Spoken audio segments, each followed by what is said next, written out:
खासदार ओमराजेंच्या घरी आलात तुम्ही, मध्ये बोलवलं होतं चर्चा करण्यासाठी. काय चर्चा झाली? यावेळी सर्व कार्यकर्त्यांची मतं जाणून घेतली. दुसऱ्या पक्षाचे नेते जे आहेत या जिल्ह्यामध्ये पक्ष म्हणून पक्षावरती चलत नाही, तर दोन राजकारणाच्या घराण्यावरती सगळं राजकारण केंद्रित आहे. एक डॉक्टर पद्मसिंह पाटील यांच्या घराण्याला कंटाळून किंवा हरपळून निघलेला एक दुसरा बाजूचा मतदार आहे, आणि एक त्यांच्या बाजूचा जो त्यांच्या लाभार्थी आहे ते असा एक मतदार आहे. परंतु आजचा कालचा जो निर्णय झाला आहे तो धक्कादायक झालेला आहे, आणि असाच निर्णय 2019ला सुद्धा झाला होता.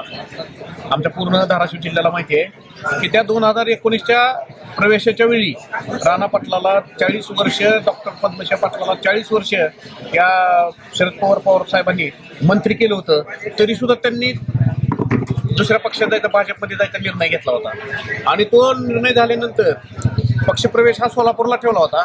सोलापूरला जात असताना सुद्धा एकट्यालाच घेतलं आणि डॉक्टर पद्मसिंह पाटलाला माघारी पाठवलं, कारण ते भारतीय जनता पार्टी आहे. त्यावेळी सुद्धा लेडीज क्लबवर त्यांनी असेच कार्यकर्ते बोलवले होते, आणि त्या कार्यकर्त्यांनी फक्त असं आम्हाला तुम्हाला काहीतरी बोलायचंय आणि असं म्हणून पेड सर्व्हिसिंगचे कार्यकर्ते सगळे तिथे आले होते.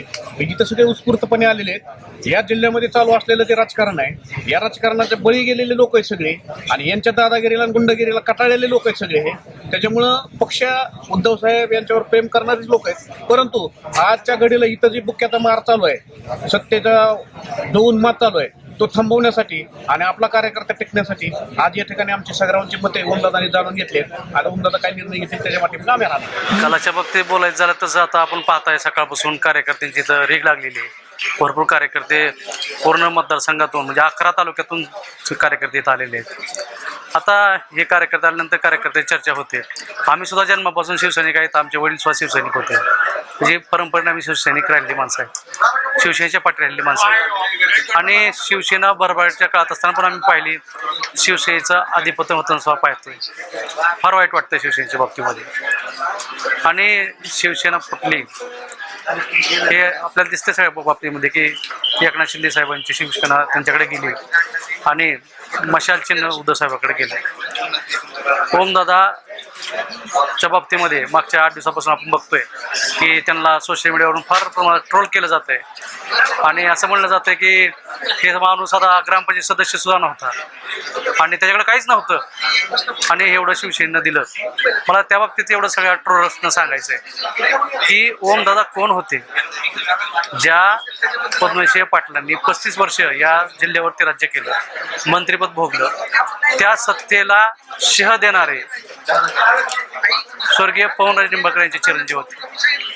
2004 मध्ये आपल्या सर्वांना माहीत आहे ते इलेक्शन पद्मसिंह पाटलांनी कसं जिंकलं आणि किती मतांना जिंकलं. त्याच्यापलीकडे ते हिस्ट्रीमध्ये जायची गरज नाही, हे सर्वांना माहीत आहे. आणि जनता कुणाच्या पाठीमागे होती ही पण 2004 पासून पाहिलं. त्यानंतर दुर्दैवानं स्वर्गीय पवनराजे निंबाळकर साहेबांचा खून करण्यात आला, आणि त्यानंतर जनतेनं ओमराजे साहेबांच्या मागे एवढं प्रेम दिलं, एवढी पाठीशी उभं राहिली. 2009ला सर्व पक्ष ओमदादांच्या मागे होते की तुम्ही आमच्या पक्षातून निवडणूक लढवा, परंतु सर्वसामान्यांचा पक्ष म्हणून शिवसेना पक्ष ओमदादांनी निवडला.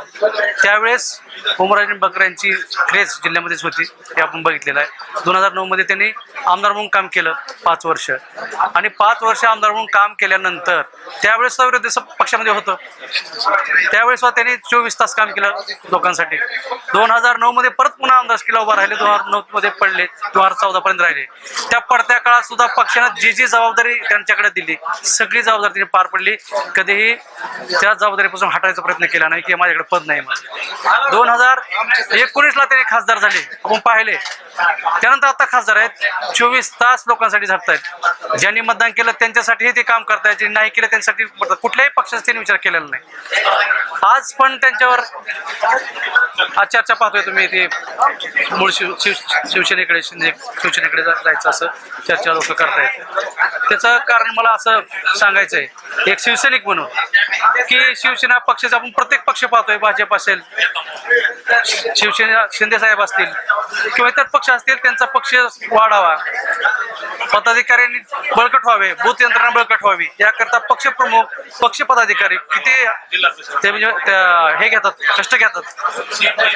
पण आपला पक्ष आहे शिवसेना उद्धव बाळासाहेब ठाकरे, या पक्षाचे जे काही पक्ष नेतृत्व आहे, जे पदाधिकारी आहेत ते कुठल्या स्वरूपाचे पक्षवाढीसाठी प्रयत्न करण्यात दिसून येत नाहीत.